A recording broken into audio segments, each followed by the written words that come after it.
మన వ్యాఖ్యాత గారు పరిచయం అక్కర్లేదు అంటూనే కవిరాజు గారు అంటూ నన్ను చాలా పెద్దగా పరిచయం చేశారు.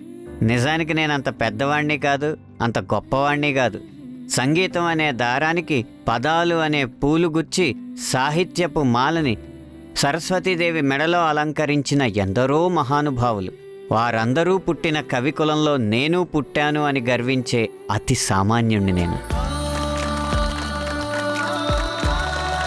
Thank you, thank you, thank you, thank you.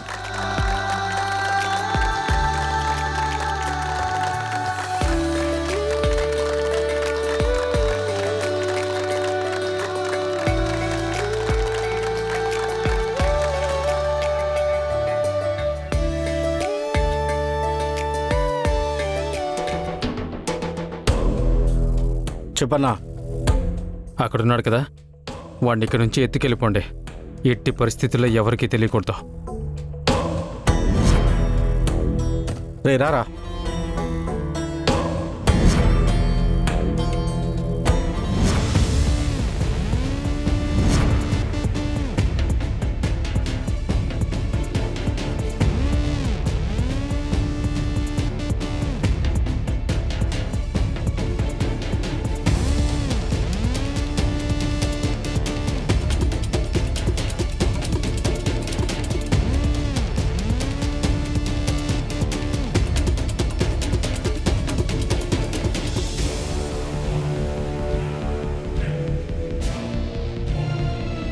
Sir, ఇంకా కార్యక్రమాన్ని మొదలు పెడదామా?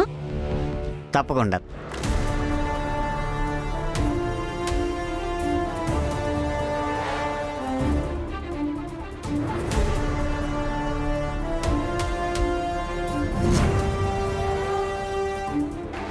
ఈయనేంటి 5 నిమిషాల్లో వస్తానని ఇంకా రాలేదు? 5 మినిట్స్లో వచ్చేస్తా అన్నాడు, ఇంకా రాలేదేంటి వీడు?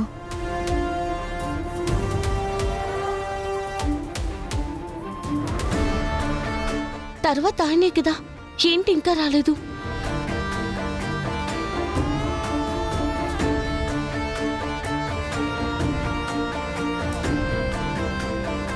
నేను చూసొస్తానుండండి.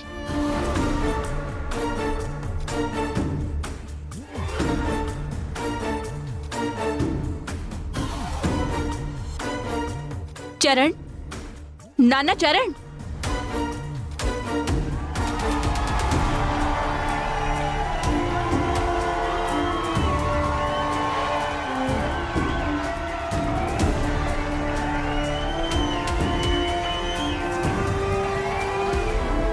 ఆంటీ, మీరు వెతికిన చోట చరణ్ కనిపించాడా? లేదమ్మా. సరే, అటు వెళ్దాం, పదండి పదండి.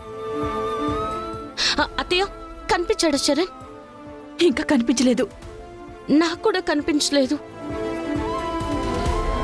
Final contestant mister Charan and team, please come on to the dais.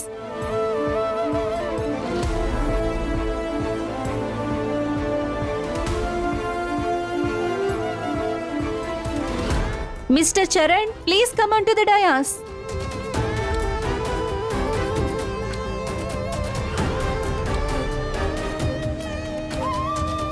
Sir, ఆ కంటెస్టెంట్ లేడనుకుంటా సార్.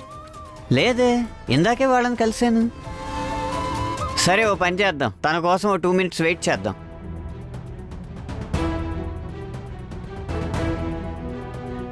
ఏమైపోయాడో ఏంటో, ఎక్కడున్నాడో. కంగారు పడకండి అత్తయ్య గారు. సీసీ కెమెరాలో చూస్తే అసలేం జరిగిందో తెలుస్తుంది. నేను వెళ్ళొకసారి మేనేజర్ గారిని కనుక్కుంటాను.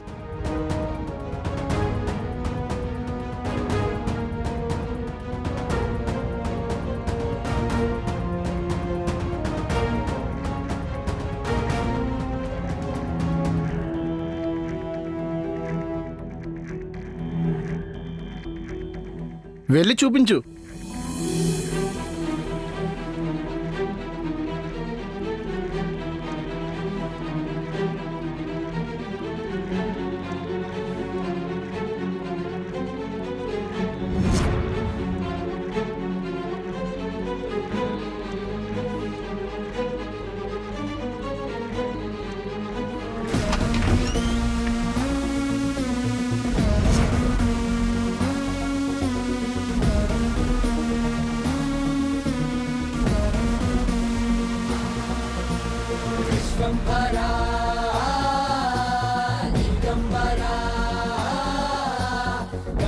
ఎన్నిసార్లు మిమ్మల్ని కొట్టాలరా?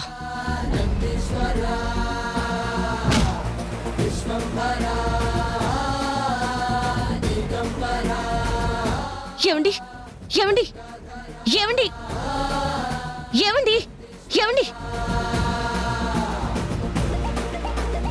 ఏమండి కాంపిటీషన్కి టైం అవుతుంది, రండి.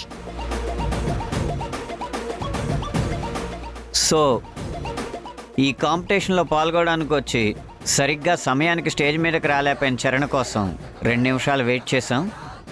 ఇప్పుడు ఆ సమయం కూడా అయిపోయింది కాబట్టి తను ఇక్కడ ప్రజెంట్ చేసుకోలేకపోయిన చరణ్ ఈ కాంపిటీషన్ నుంచి ఎలిమినేట్. సార్, చరణ్ వచ్చేసాడు.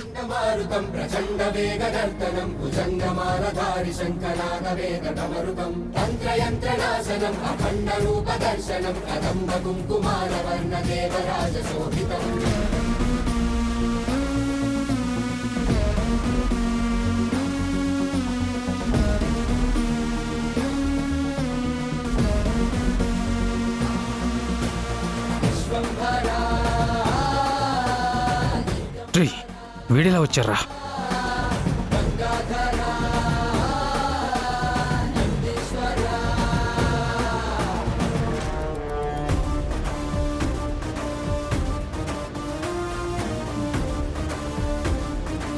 ఏమేం చరణ్? నథింగ్ సార్, చిన్న ప్రాబ్లం అంతే. సరే, కంటిన్యూ.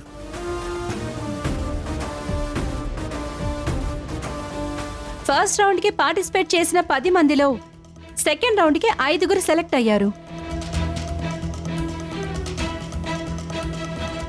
5 ఎలిమినేట్ అయ్యారు.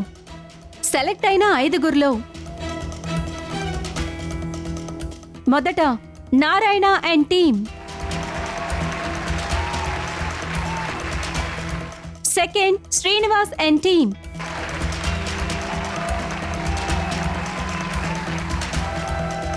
ఫైనల్ గా నికీ అండ్ చరణ్ టీమ్.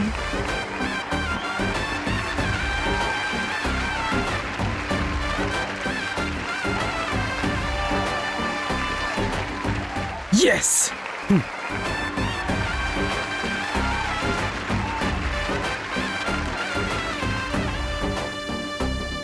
మీరంతా ఎప్పుడా అని ఎదురు చూస్తున్న మ్యూజిక్ కాంపిటీషన్ ఫైనల్స్ మరి కాసేపట్లో ప్రారంభం కాబోతున్నాయి.